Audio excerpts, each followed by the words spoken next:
오늘은 넷플릭스 방영 중인 모태솔로지만 연애는 하고 싶어 이 프로그램 자체에 대한 좋았던 점 그리고 아쉬웠던 점을 리뷰 간단하게 한번 해보겠습니다.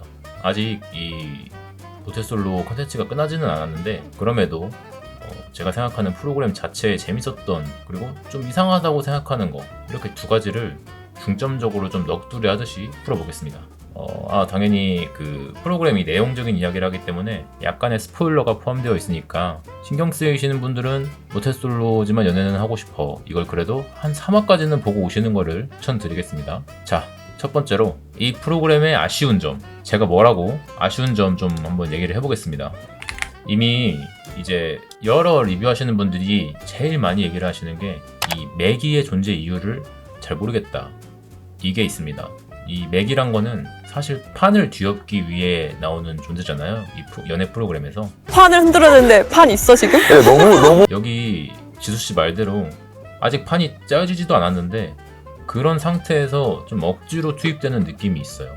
이게 가뜩이나 모쏠들끼리 모여가지고 진도도 느리고 아직 대화도 잘 못해본 상태에서 아무것도 출연자 간의 긴장이 형성되지 않은 상태에서 매기가 갑자기 투입된 느낌? 이게 되게 강했어요. 사실상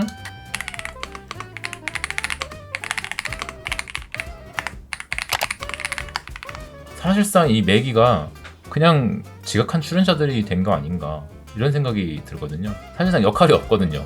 그래서 그냥 하루 늦게 온, 이틀 늦게 온 출연자가 되었다. 그리고 저는 이분이 다른 출연자분들하고 다른 30대인 거 그리고 외모에 대한 호불호 이런 것과는 상관없이 제일 큰 문제가 모쏠이 아닌 사람을 출연시킨 것 자체, 100일 사귀어봤잖아요. 이게 굉장히 큰 문제다라고 생각을 좀 합니다. 그리고 그것보다 더 큰 문제는 모쏠이 아닌 사람을 출연시킬 거면 왜 그거를 굳이 바로 말하는가. 한 100일 정도 이렇게 연애를 해봤어.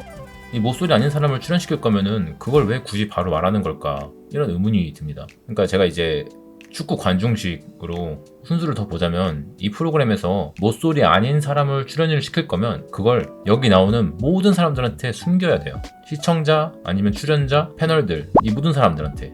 그러니까 다시 말하면은 모태솔로지만 연애는 하고 싶어 이 프로그램에서 처음부터 이 시청자들과 출연자들한테 이 중 누군가는 연애를 해본 사람입니다 이렇게 알려주고 시작을 해서, 그러니까 말 그대로 마피아를 투입하는 거예요. 마피아를, 모태솔로가 아닌 마피아를 한 명이든지 두 명이든지를 투입을 해서 이 중 모태솔로가 아닌 사람을 찾으시오 라는 서브 미션을 주는 거죠. 연애를 하는 것 외에 서브 미션. 그렇게 해야 모태솔로가 아닌 사람을 찾는 이렇게 긴장감을 주는 목적이 아니었던 이상 매기를 굳이 투입할 필요가 있었을까? 상상을 해보면은 제가 앞서 말한 그 출연자들에게 여기 중에 한 명은 연애를 오히려 많이 해본 사람이다 이런 식으로 알려주고 촬영을 했으면 이제 만나고 서로 데이트하면서 너 모쏠 아니지? 요놈 봐라? 이거 사이즈가 모쏠이 아닌데? 이러면서 그렇게 찾는 재미가 있잖아요. 추리를 해나가는 재미. 시청자들도 그걸 보면서 하는 행동이 모쏠 아닌 것 같은데? 실제로 그런 얘기를 많이 하잖아요. 여기는 지금 모쏠만 있는 사람들한테도. 근데 그런 게 아닌 이상 그냥 말 그대로 지각한 출연자가 돼가지고 어떠한 이 관계에서 텐션도 주지 못하고 여매기 남매기 둘 다 지금 몇 화째 데이트가 그냥 싹 다 통편집 돼버리는 사태가 벌어지고 말았다. 제 개인적인 생각입니다. 제 개인적인 생각으로는 모쏠이 아닌 사람이 들어올 거면 고지를 해주고 그걸 숨겨야 된다 이렇게 생각을 합니다. 그리고 아쉬운 점 두 번째, 여기 나오는 이제 패널들, 썸메이커라고 하죠.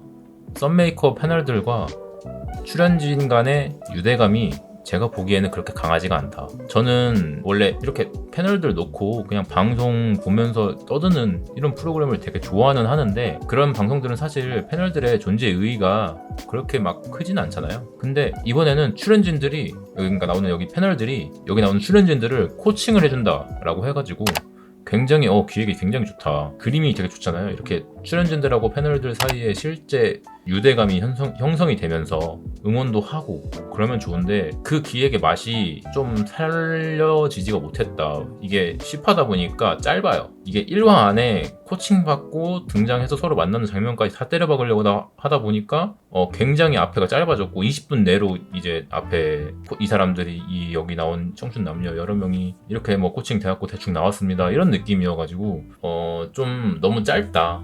저는 그래서 한 12화 정도를 해서 그 중에서 1화에서 2화 정도는 출연진, 패널, 시청자 3중으로 이 사람이 얼마나 이 변화하기 위한 과정을 거쳤는지 또 패널들은 얼마나 그거에 대한 노력을 들였는지 설득하는 시간을 주는 게 중요하다고 생각을 했는데 너무 이렇게 슈로록 이렇게 뭐 뿅 이렇게 여기 뭐 6주간 고생 좀 하고 모인 모쏠 남녀에게 여러 가지 일들이 벌어집니다. 뭐 이런 느낌이에요. 1화 만에. 그 점이 좀 아쉽다. 감정으로 싸우잖아.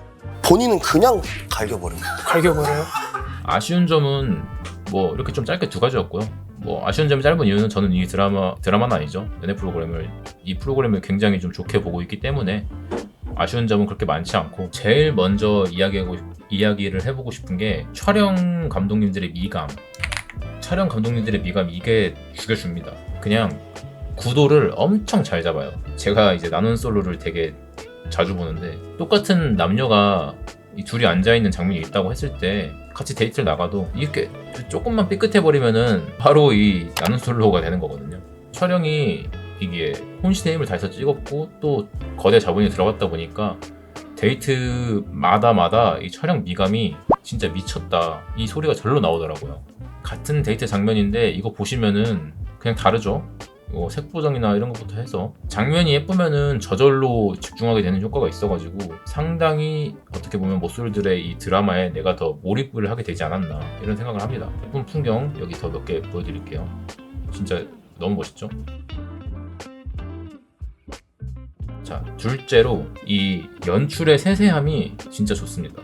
이게 10화다 보니까 사실은 빨리빨리 가야 돼요. 이게 그럼에도 불구하고 데이트마다 그 연출을 세세하게 되게 보여줍니다. 그만큼 뭐 앞에 말했던 그 매기 남녀의 분량을 삭제하는 희생이 있었지만 뭐 아무튼간에 이렇게 여기 안에 있는 사람들이 다 모쏠이잖아요. 모쏠이라서 그런지 좀 이렇게 천천히 가는 맛이 있어서 연출을 세세하게 감정 표현하면서 가주는 게 좋다. 이걸 제가 어디서 느꼈냐면 5화인가 6화에서 이도 정목 이렇게 데이트하는 당시에 서로의 그 미묘하게 마음을 간지르는 멘트들을 하잖아요. 근데 이걸 다른 연프 같으면은 이제 서로의 얼굴들만 보여주거나 아니면은 좀 멀리서 찍은 두 사람을 보여주거나 이렇게 해서 표현을 하는데 이 모태솔로 같은 경우에는 비언어적 표현, 긴장한 듯이 이렇게 꼼지락거리는 팔, 이렇게 꼬이는 다리들 이런 거를 좀 교차해가지고 보여줘요. 그치? 좋은데 뭐야 잠깐 뭐야 앵글 좋아요. 감독님 앵글 좋습니다. 이게 100마디 말들로 이 두 사람 지금 긴장했어요. 이 두 사람 지금 서로 좋아하고 있어요. 어떻게 하나요? 이렇게 해설해 주는 것보다 이런 장면들로 하여금 시청자들한테 이 두 사람 지금 얼마나 서로에게 텐션이 있는지를 한 번에 전달해 줄 수 있는가 뭐 느껴지잖아요. 이 마음이 여기서 그리고 여기서 연계된 건데 이제 그 촬영을 멀리서 하신 것 같아가지고 되도록 그게 되게 좋아요. 좀 더 출연진들이 제작진 신경 안 쓰고 몰입을 할 수 있게 한 것 같고요. 이 촬영 렌즈를 대부분 다 망원 렌즈를 사용해서 되게 멀리서 막 몇백 미터, 100m 밖에서 막 찍고 막 이러더라고요. 그래서 정말 이게 최고입니다. 나눈솔로 계속 나눈솔로를 좀 들먹여서 그런데 제가 나눈솔로 되게 좋아하거든요. 근데 나눈솔로 보면은 밥 먹을 때